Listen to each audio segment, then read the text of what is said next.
തീർച്ചയായും ഒരുപക്ഷെ രാഷ്ട്രീയ ഭൂമികയിൽ ഒരാളൊരു 84-85 വർഷത്തോളം സജീവമായി തുടരുക എന്നത് തന്നെ പറയുന്നത് അത്ഭുതകരമാണ്.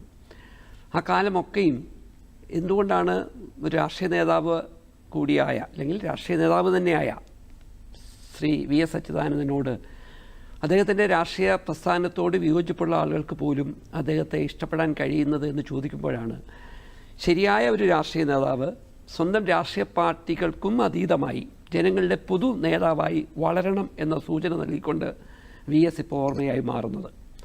സ്വന്തം പ്രസ്ഥാനത്തിൽ നിൽക്കുമ്പോൾ തന്നെ മുഴുവൻ ജനങ്ങളെയും ബാധിക്കുന്ന പ്രശ്നങ്ങൾ, അതിനകത്തൊരു വിരോധാഭാസം ഞാൻ പറയുന്നതിൽ തന്നെയുണ്ട്. കാരണം ഓരോ രാഷ്ട്രീയ പ്രസ്ഥാനങ്ങളും ഒട്ടുമിക്ക ജനവിഭാഗങ്ങളെയും കൂടെ നിർത്തിക്കൊണ്ടുള്ള മുദ്രാവാക്യങ്ങൾ ഉയർത്തുമ്പോൾ തന്നെ ആ വിഷയങ്ങളോടുള്ള ആ പ്രസ്ഥാനങ്ങളുടെ ആത്മാർത്ഥതയും അതിനോട് അവർ നൽകുന്ന കൂറും തമ്മിലുള്ള ഒരു വ്യത്യാസം, അല്ലെങ്കിൽ അത് തമ്മിലുള്ള ഒരു ഗ്യാപ്പ്, അതിനെ ഇല്ലാതാക്കാൻ സഖാവ് വി.എസ്. നടത്തിയിട്ടുള്ള വലിയ പോരാട്ടങ്ങൾ ഒരു പക്ഷേ ആ പ്രസ്ഥാനത്തിന് പോലും ആഗ്രഹിക്കാൻ കഴിയാത്തതിനപ്പുറത്തേക്ക് അദ്ദേഹത്തിന് കൊണ്ടുപോകാൻ കഴിഞ്ഞതുകൊണ്ട് തന്നെയാണ് ആ ഓരോ വിഷയത്തോടും അദ്ദേഹം കാണിച്ചുള്ള ആത്മാർത്ഥത.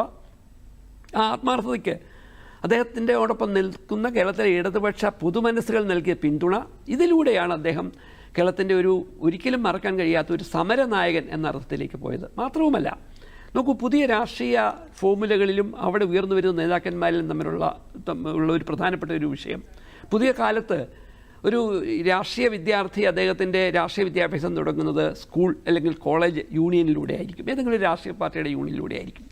അതിനുശേഷം അവർ യുവജന സംഘടനയുടെ ആളുകളാവും. അതിനുശേഷം അവർ അവരുടേതായ പാർട്ടികളിലേക്ക് എത്തപ്പെടുക എന്നൊരു ശരാശരി രീതിയാണ് അവലംബിക്കുന്നതെങ്കിൽ വി.എസിനെ പോലുള്ള ഒരാൾ അദ്ദേഹം രാഷ്ട്രീയ പ്രവർത്തനം തുടങ്ങുന്നത് ഒരു തൊഴിലാളിയായിട്ടാണ്, അതും ചെറിയ പ്രായത്തിൽ. അവിടെ തന്നെ അതിൻ്റെ പ്രവർത്തകനായി മാറുന്നു. അവിടെ നിന്ന് അദ്ദേഹം തൊഴിലാളികളെ സംഘടിപ്പിക്കുവാൻ കേരളത്തിൻ്റെ ആചാര്യന്മാരായ സുഗതൻ സഖാവിനെ പോലുള്ളവരോടൊപ്പം ചേർന്നുകൊണ്ടുള്ള പ്രവർത്തനത്തിലേക്ക് മുഴുകുന്നു.